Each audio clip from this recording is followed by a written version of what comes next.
Baghdad کے مسافر میرا سلام کہنا، رو رو کے مرشدی سے میرا پیام کہنا۔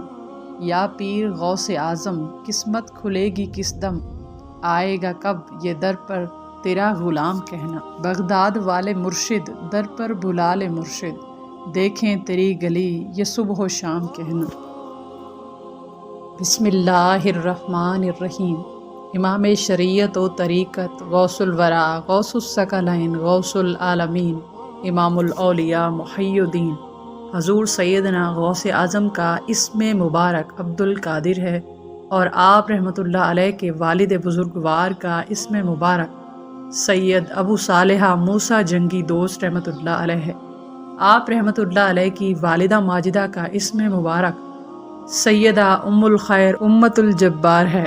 آپ رحمۃ اللہ علیہ حسنی والحسینی سید ہیں۔ حضور سیدنا غوث اعظم رحمۃ اللہ علیہ کا خاندان اولیاء اللہ کا خاندان ہے۔ آپ رحمۃ اللہ علیہ کے نانا جان، دادا جان، والد ماجد اور والدہ ماجدہ، پھوپھی، بھائی، صاحبزادگان سب اولیاء اللہ ہوئے، اور تمام حضرات صاحب کشف و کرامات تھے۔ آج میں آپ کی خدمت میں حضور سیدنا غوث اعظم رحمۃ اللہ علیہ کا جو واقعہ پیش کرنے جا رہی ہوں، وہ واقعہ کچھ یوں ہے کہ ایک پیتل کی دیگ سونے کی دیگ بن جاتی ہے۔ سیدنا غوث اعظم رحمۃ اللہ علیہ کے ایک مرید کا واقعہ ہے۔ شروع کرتے ہیں۔ آپ نے ویڈیو کو آخر تک دیکھنا ہے، اور اگر چینل کو ابھی تک سبسکرائب نہیں کیا تو سبسکرائب ضرور کر لیں۔ بسم اللہ الرحمن الرحیم۔ بہت ہی پرانے وقتوں کی بات ہے کہ ایک اللہ والے کسی امیر شخص کے ہاں مہمان ہوئے۔ وہ امیر شخص اس اللہ والے کی بہت عزت اور قدر کیا کرتے تھے، ان کو وقت پر کھانا دینا، ان کے آرام اور ہر چیز کا خیال رکھتے۔ اس طرح گزرتے گزرتے 6 مہینے گزر گئے۔ اب اس اللہ والے کے بھائی اس اللہ والے کو ڈھونڈتے ہوئے اس امیر شخص کے گھر پہنچے، تو اس اللہ والے سے کہنے لگے کہ بھائی اب یہاں سے چلیں، ہماری ہمشیرہ کی شادی ہے۔ اب وہ اللہ والے وہاں سے رخصت ہونے لگے تو اس امیر آدمی نے انہیں خالی ہاتھ جانے کی بجائے انہیں کچھ تحائف دیے کہ آپ یہ ہماری طرف سے اپنی ہمشیرہ کو پیش کریں، جن میں کچھ کپڑے، کچھ زیورات اور بھی بہت ساری چیزیں تھیں جو ایک دلہن کے زیب و ناز کے لیے دی جاتی ہیں۔ اب اس اللہ والے نے جب یہ دیکھا کہ اس نے میری اتنی خدمت کی اور جب میں جا رہا ہوں تو تب بھی مجھے خالی ہاتھ نہیں بھیجا، تو ہونا ایسا چاہیے اس نے اگر مجھ پر احسان کیا ہے تو احسان کے بدلے میں بھی اس پر احسان کروں گا۔ اس اللہ والے نے اس امیر آدمی کے خادم سے کہا کہ جنگل سے جاؤ، فلاں بوٹی توڑ کر لاؤ۔ اب وہ خادم، اس امیر آدمی کا خادم جنگل سے وہ بوٹی توڑ کر لایا اور اس اللہ والے کی خدمت میں پیش کر دی۔ اس اللہ والے نے کہا اس بوٹی کو چھوٹے چھوٹے ٹکڑوں میں توڑو اور ایک پیالے میں رکھ کے دھوپ میں رکھ دو۔ اس خادم نے ایسا ہی کیا، اور دھوپ میں جانے کی وجہ سے اس بوٹی سے کچھ دیر میں تیل نکلنا شروع ہو گیا۔ اب اس بوٹی سے اس پیالے میں تیل نکل آیا اور وہ پیالہ بھر گیا۔ اس اللہ والے نے جب وہ پیالہ دیکھا تو خادم کو حکم دیا کہ جاؤ وہ پیالہ میرے پاس لے آؤ۔ وہ خادم گیا اور وہ پیالہ دھوپ سے اٹھا کر اس اللہ والے کی خدمت میں پیش کر دیا۔ اس اللہ والے نے وہ پیالہ اپنے ہاتھوں میں لیا اور کچھ پڑھنے لگے۔ کچھ پڑھنے کے بعد اس پیالے پر دم کیا اور وہ پیالہ اس امیر شخص کے پاس لے کر گئے اور کہا کہ اس کو تم نے مجھ پر احسان کیا ہے تو اس احسان کا بدلہ یہ ہے، یہ تیل اپنے پاس سنبھال کر رکھنا، تمہارے مشکل وقت میں تمہارے کام آئے گا۔ اب وہ اللہ والے یہ کہہ کر وہاں سے چلے گئے۔ اس امیر شخص نے وہ تیل لیا اور کسی محفوظ جگہ پر اسے اونچا لٹکا دیا۔ وقت یوں ہی گزرتا رہا۔ وہ اللہ والے اپنے گھر تشریف لے گئے اور اپنی ہمشیرہ کی شادی کی، اور اسی طرح سے وقت گزرتا رہا۔ 1 سال کے عرصے کے بعد جب وہ اللہ والے واپس اس آدمی کے گھر تشریف لے آئے، اس امیر شخص کی میزبانی کے بعد اس سے پوچھنے لگے کہ جو میں نے تیل تمہیں تحفتاً عطا کیا تھا، تم نے اس تیل کا کیا کیا؟ اس امیر آدمی نے کہا میں نے تو اسے استعمال نہیں کیا اور ایک اونچی جگہ پہ، محفوظ جگہ پہ اسے رکھ لیا۔ اس اللہ والے نے کہا دیکھو میں نے تمہیں تمہارے احسان کا وہ بدلہ دیا تھا اور تم نے اس طرح اس احسان کو سنبھالا ہے۔ اس امیر شخص نے کہا کہ میرے تو کسی کام نہیں آیا اور نہ ہی میں نے استعمال کیا۔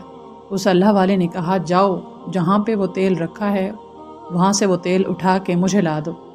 اب وہ امیر آدمی گیا اور دیکھا جہاں اس نے تیل لٹکایا تھا، جس مٹی کے برتن میں وہ تیل رکھا تھا، اس مٹی کے برتن سے وہ تیل بہہ کر زمین پر گرا ہوا تھا اور وہ برتن تیل سے خالی تھا۔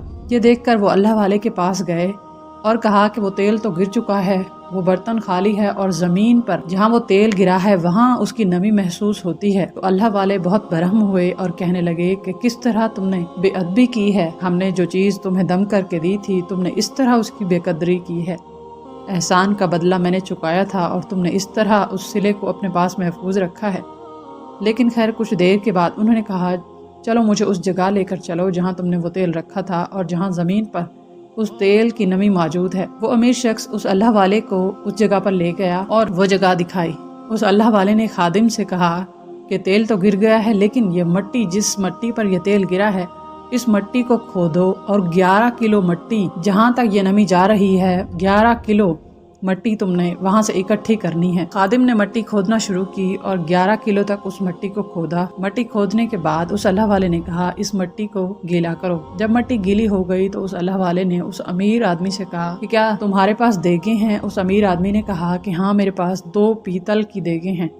اس اللہ والے نے کہا کہ جاؤ وہ دونوں دیگیں لے کر آؤ۔ وہ امیر آدمی اللہ والے کے پاس وہ دیگیں لے کر آئے، ان کے سامنے پیش کر دی۔ اللہ والے نے خادم کو حکم دیا کہ ایک پیتل کی دیگ ویسے رکھی رہے اور جو دوسری ہے اس پر اس مٹی سے لیپ کر دو۔ اس خادم نے حکم کو بجا لاتے ہوئے اس گیلی مٹی سے اس دیگ پر لیپ کر دیا، ساری دیگ کو لیپ دیا۔ اللہ والے نے کہا کچھ مٹی جس طرح تم نے باہر لیپ کیا ہے اس دیگ کے اندر بھی ویسے ہی لیپ کر دو۔ تو اس خادم نے باہر بھی اس مٹی سے لیپ کیا اور اندر بھی لیپ کیا۔ اس سارے لیپ میں 10 کلو مٹی باقی رہ گئی، 1 کلو مٹی استعمال ہوئی۔ اس اللہ والے نے کہا 1 کلو مٹی یہاں لگ چکی ہے اس دیگ پر، ایک پیتل کی دیگ ویسے رکھی ہے، دوسری پیتل کی دیگ پر ہم نے لیپ کر دیا ہے، اب یہ مٹی جا کر دریا میں بہا دو۔ وہ خادم چلا گیا اور باقی جو بچی ہوئی مٹی تھی اس کو دریا میں بہا دیا۔ وہ واپس آیا تو اللہ والے نے کہا کہ اب کیا تم اس میرے دم کیے ہوئے تیل کو تو تم نے ضائع کر دیا، لیکن جس زمین پر گرا اس جگہ کی یہ مٹی ہے، اب کیا تم کرامات دیکھنا چاہتے ہو؟ تو اس امیر آدمی اور اس خادم نے کہا کہ حضور اگر آپ کوئی کرامات دکھائیں گے تو آپ یہاں مشہور ہو جائیں گے اور آپ کو مجبوراً یہ جگہ چھوڑنی پڑے گی۔ اگر میری مانیں تو آپ کوئی کرامات نہ دکھائیں اور آرام سے یہاں ٹھہریں۔ اس اللہ والے نے کہا نہیں، اس نے مجھ پر احسان کیا تھا، اس احسان کا بدلہ میں ضرور چکاؤں گا۔ تو اس اللہ والے نے کہا ایک جو پیتل کی دیگ ہے وہ تو خالی ہے، یہ اس کی اپنی دیگ ہے، اب کرامات جو دکھائیں گے جو اس تیل پر دم کی ہوئی مٹی ہے یہ اس مٹی سے دکھائی جائے گی۔ اس اللہ والے نے کہا کہ اب اس دیگ کو، اس پیتل کی دیگ کو میں سونے کی دیگ بنا کر دکھاؤں گا۔ خادم اور وہ امیر آدمی حیران رہ گئے کہ یہ کیسے ہوگا، ایک پیتل کی دیگ سونے کی دیگ میں کیسے تبدیل ہوگی، کیونکہ وہ اللہ والے کوئی عام آدمی نہیں تھے، وہ غوث الثقلین حضور سیدنا غوث اعظم رحمۃ اللہ علیہ کے خادم تھے، مرید تھے۔ تو جیسے ہی انہوں نے یہ کہا کہ اس آدمی نے مجھ پر احسان کیا ہے، اب مجھے اس آدمی کا احسان کا بدلہ چکانا ہے، حضور سیدنا غوث اعظم اس دیگ میں، جس دیگ کو میں نے لیپ کیا ہے مٹی سے، اس میں آپ کی 11ویں شریف کی نیاز بنانی ہے۔ جیسے ہی اس نے یہ کہا اور دعا کرنے لگا، دم کرتے ہی وہ دیگ جس پر مٹی کا لیپ کیا گیا تھا وہ سونے کی دیگ بن گئی۔ سبحان اللہ۔ وہ خادم اور وہ امیر آدمی یہ دیکھ کر حیران رہ گیا کہ یہ کیسے ہو گیا۔ اللہ رب العزت اپنی کتاب قرآن مجید فرقان حمید میں فرماتا ہے بے شک اولیاء اللہ پر نہ کوئی خوف ہے اور نہ ہی وہ غمگین ہوں گے۔ اولیاء اللہ کی کرامات حق ہیں۔ حضور غوث اعظم رحمۃ اللہ علیہ شیخ عبد القادر جیلانی کی ذات ببرکات سے ہزاروں کرامات کا نزول ہوا، اور یہ آپ کے ایک مرید کی آپ سے محبت اور آپ کی اپنے مرید سے محبت کی کرامات تھی جو میں آپ کی خدمت میں پیش کی۔ ناظرین، اللہ تعالی ہمیں دین کی پکی اور سچی سمجھ نصیب فرمائے، آمین۔ اللہ